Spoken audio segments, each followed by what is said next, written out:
ইসরায়েলের গুরুত্বপূর্ণ পারমাণবিক কেন্দ্র সংলগ্ন ডিমোনা এবং নিকটবর্তী আরাদ শহরে ইরানের ভয়াবহ ক্ষেপণাস্ত্র আক্রমণে অন্তত ১২৭ জনের প্রাণহানি হয়েছে।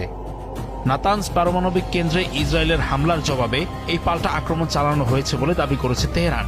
২১ মার্চের ওই আক্রমণে দুই শহরের আবাসিক এলাকাগুলোতে ব্যাপক ক্ষয়ক্ষতি হয়েছে।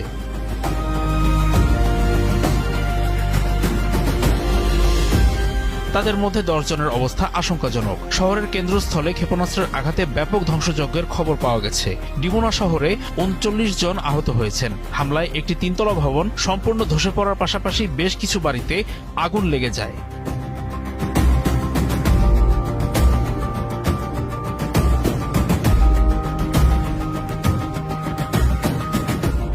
ইসরায়েলি সামরিক বাহিনী স্বীকার করেছে যে তাদের আকাশ প্রতিরক্ষা ব্যবস্থা সক্রিয় থাকলেও অন্তত দুটি ইরানি ব্যালিস্টিক ক্ষেপণাস্ত্র লক্ষ্যভেদ করতে সফল হয়। সেগুলো কোনো অপরিচিত প্রযুক্তি নয়। ইসরায়েল তবু কেন সেগুলো ঠেকাতে পারেনি তা নিয়ে প্রশ্ন উঠেছে।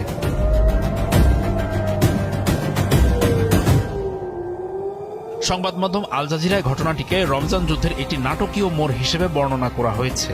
ইসরায়েলি প্রধানমন্ত্রী বেনিয়ামিন নেতানিয়াহু এই পরিস্থিতিকে দেশের জন্য একটি কঠিন সন্ধ্যা হিসেবে অভিহিত করেছেন।